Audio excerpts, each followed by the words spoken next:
Tonight, Premier proposes changes to the Constitution.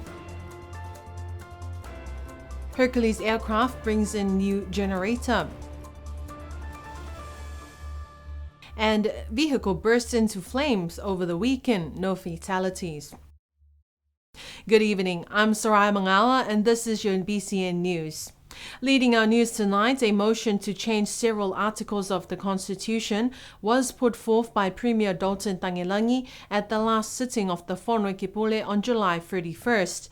The motion was unanimously supported by the Assembly and was referred to the Constitution Review Committee to consider, review and report back to the Whanoi Kipule. Here's more on this story. Premier Dalton Tangilanghi proposes to change Article 4 of the Constitution, changing the title of Premier to Prime Minister.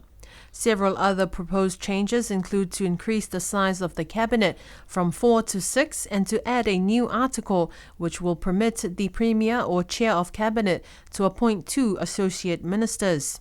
There is also a call to change Article 26 of the Constitution, extending the political term from 3 years to 4-year cycles. Also proposed to change is Article 21 to be explicit in the procedure to the opening of a new assembly following a general election and the election of the Speaker and the transition of the office of the Speaker to the next. There is also a proposal to change Article 23 in reference to the Niue language, changing the wording to Wangahau Niue. And a similar amendment to Article 60, changing the wording in reference from the Audit Office of New Zealand to the Auditor General of New Zealand.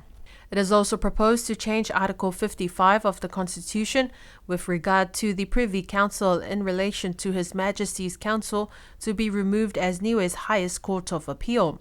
The proposal calls for the Constitution Review Committee to explore the option of the Supreme Court of New Zealand as Niue's highest court of appeal. Also proposed is an amendment to Article 35 in relation to the specifications on the procedures to amend the Niue Constitution, that this be explicit in requiring a poll of all electors prior to the second reading of any amendments to the Constitution. The Whanoi Kipule supported the Premier's motion but did not specify a time frame in which to expect the report back from the Constitution Review Committee. This will be the second time Premier Dalton Tangilanghi has submitted a motion asking the Assembly's Constitution Review Committee. The first was an unsuccessful attempt in the last 17th Assembly. The Constitution Review Committee of this 18th Assembly met yesterday, Wednesday, 9th of August, to elect their chair and deputy from members including Ian Hipa from Hikutavake, Tofua Puletama from Makefu, Common Role Members of Parliament Billy Talangi, Sinahe Manahekau, and Ministers Crossley Tatui and Sonia Talangi. The New Zealand Defence Force C-130 Hercules arrived on Monday afternoon to deliver the first of 2 generators for the Niue Power Station. Last week, Brandon Kulasea told BCN News that the 2 generators are necessary to help generate power to meet the energy demand on the island that is beyond the capacity of the 2 old generators. Next week, the second generator will be brought up. Here's Losana Sioneholo with more on this story. These are the emergency measures taken by the government with the help of the New Zealand government to stabilize the power supply to the island after the catastrophic failure of the prime generator almost 2 weeks ago. Kulasea told BCN News that the damaged generator, which was rented from New Zealand, will be shipped back to New Zealand on the next boat. Kulasea said that it is necessary to revert to diesel generators because of the continuous wet weather which has affected the solar power capacity at this time. Yesterday marked the signing of a new diplomatic relationship between Niue and Switzerland. This is the 23rd country that Niue has signed diplomatic relations with. The signing took place in Wellington, New Zealand, forging another significant milestone between the 2 nations. According to a government press release, the Minister for Natural Resources and Special Envoy for the Premier of Niue, Honourable Mona Ainu, and Federal Councillor of the Swiss Confederation, otherwise Switzerland, Ignacio Cassis, signed a joint communique formalizing diplomatic relations between the government of Niue and the Swiss Confederation. By working together, Niue and Switzerland can lead by example, advocating for effective solutions and initiatives that benefit the international community as a whole.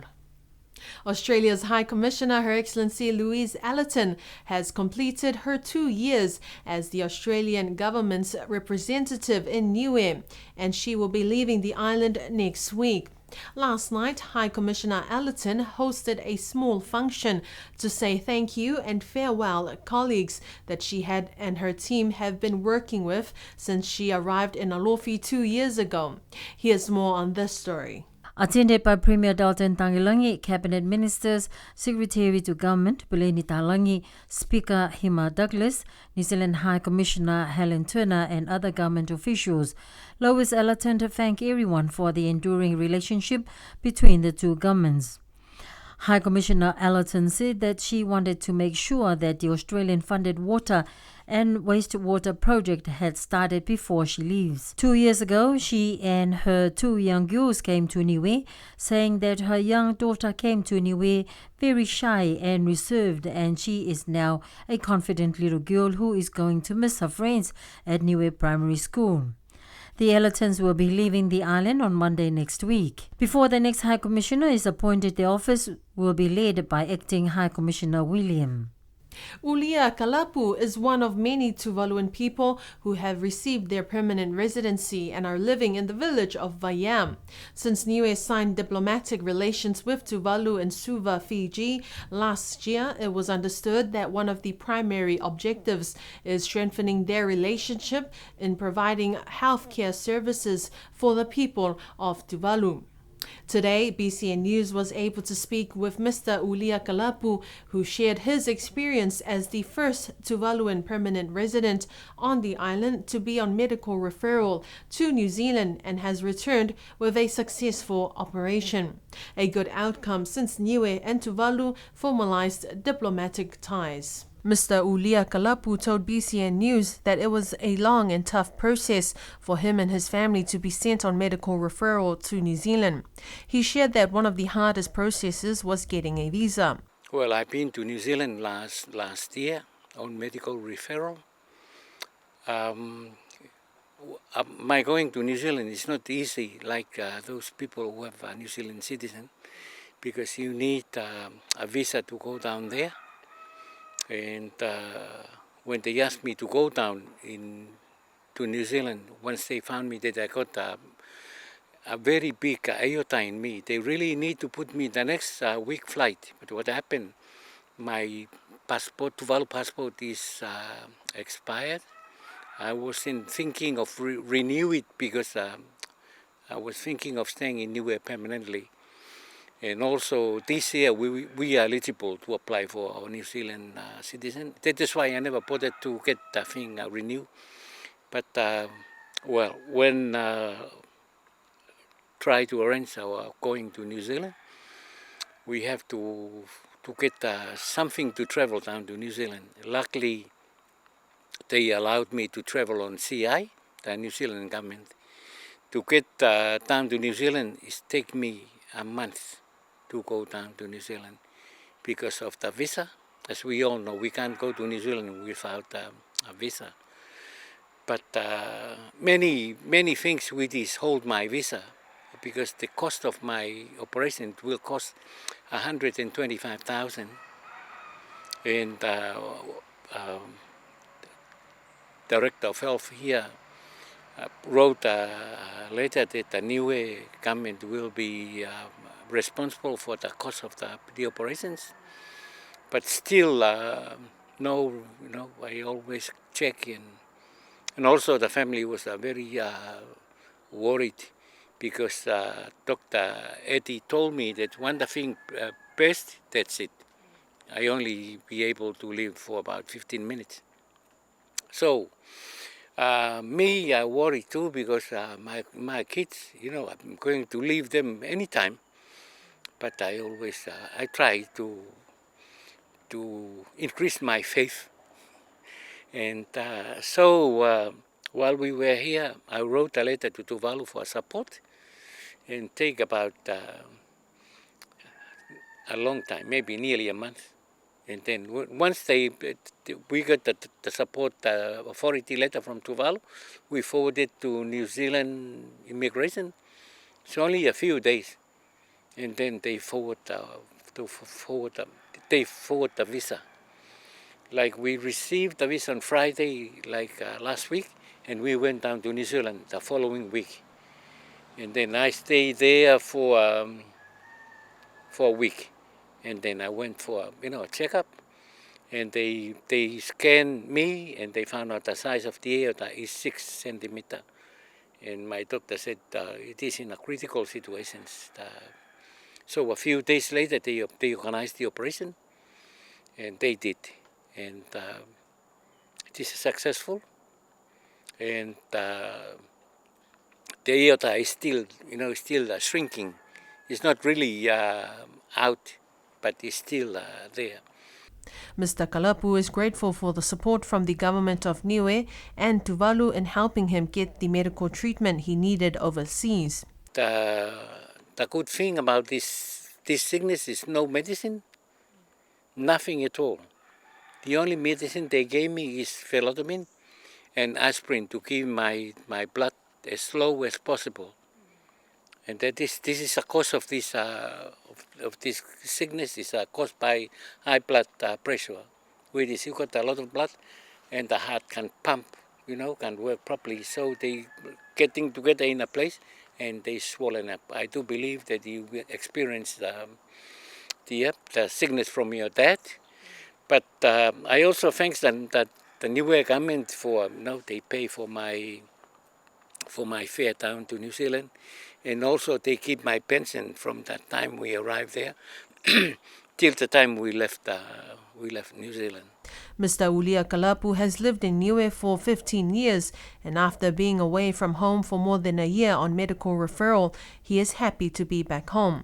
Mr. Kalapu says that his next follow-up review will be next March 2024, but in the meantime, he will enjoy all the taro that he missed very much.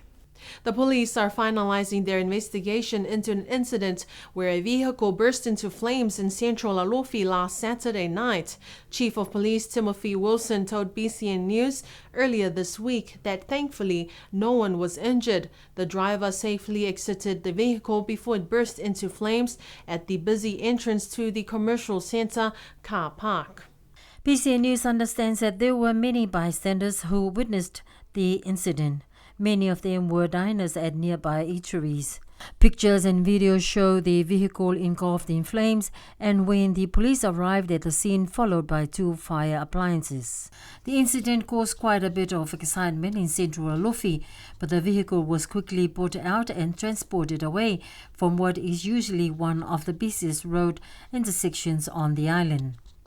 The police has confirmed that there were no suspicious circumstances about this incident, which seems like an unfortunate accident. Telecom Niue's official website was launched in the past few months. Although some were aware of it, the majority are still unaware that it is now available for use as a self-service portal to top up your own mobile data and power top-up. BCN News spoke with Telecom Niue's Customer Service Manager Fam Tukumulia this morning. Fam Tukumulia says the Telecom Niue website is only in its first phase, so expect some issues to arise. However, they are trying to limit any issues that may arise from the website. Fam told BCN News that they started doing tests for the website in March this year and officially launched the website last June. They are still continuing to run tests, but so far the website is functioning well, says Fam. When asked if people overseas can top up for their family or friends living on the island, Fam said that it is possible. Since the process is online friendly, families overseas can top up the power or mobile data for their families living on the island through the website, especially for the elderly. The only thing required is to have your account number or mobile number 683-888, followed by the unique 4-digit number to enter into the top-up section of the website. Members of the public are still welcome to go pay and top up in person at the Commercial Centre in Alofi Customer Service Centre of Telecom Niue. For more information, contact the Customer Service Centre or visit the website online at www.telecomniue.com. Also, just last week, Telecom Niue was happy to announce that Apple users can now make phone calls and send text messages on their iPhones. BCN News spoke with head of Telecom's technical department, Mr. Roy Pavihi, last week, who explained more. I'm proud to announce that we have managed to get the iPhone working on our network, and when I say it's working, you can actually use the normal dialer and the SMS app that comes with the iPhone. It's been a long time that we've been trying to work with this, but since 2017 and 18 we have been trying to get this working, but we had a few setbacks due to COVID, and a lot of people that we usually deal with have been laid off and wasn't available anymore due to COVID. But this year we have managed to do a lot of testing and a lot of upgrades on our system so we can allow iPhones to work. Apple iPhone users do not need the Telecom Niue 4G app to make phone calls like Android phone users, says Roy. All is required is to switch on Volt on the phone settings mobile data. If you want to use your iPhone for calling and SMS, you need to have a plan that allows calling. If you have signed up for a data only or LTE only plan, you won't be able to make calls. However, our staff in the office in Alofa, the customer service, can help you out and change your plan so you'll be able to make calls. As you're aware that our customer service number 015 is free of charge. You can call without any credit. I strongly advise that if you would like to use the iPhone, please come down to our customer service office in Alofi, and our lovely staff will help you out and show you what you need to do and explain what plans is best and to suit your needs for your iPhone for calling and SMS. For more help and information, visit the Telecom Niue Customer Service Centre in Commercial Centre or their website telecomniue.com. Minister for Natural Resources Honourable Mona Inu and the Director of the Department of Agriculture, Forestry and Fisheries, Mr. Poyo Kesene, told BCN News that they are still negotiating with Foreign Fisheries Agency, otherwise FFA, members to secure $3 million or more from the Economic Assistance Agreement EEA funded by the United States Treaty for FFA members. Although they didn't reach an amicable outcome in these negotiations, they are hoping in the next special session there will be some improvement. There are 17 Foreign Fisheries Agency member Pacific Island nations, including Niue, and the U.S. treaty has funded $600 million to spread across a 10-year period from 2023 to 2033. Last month, Minister Ainu and Mr. Kesene attended the 20th Annual Foreign Fisheries Commission Ministerial and the 4th Regional Fisheries Ministers meeting held in the Marshall Islands, where the negotiations took place for the annual review of the U.S. treaty. However, it was unsuccessful, says Minister Ainu. Unfortunately, we didn't reach a amicable outcome. So at the end of the day, we called for a special session with ministers to see where we can work on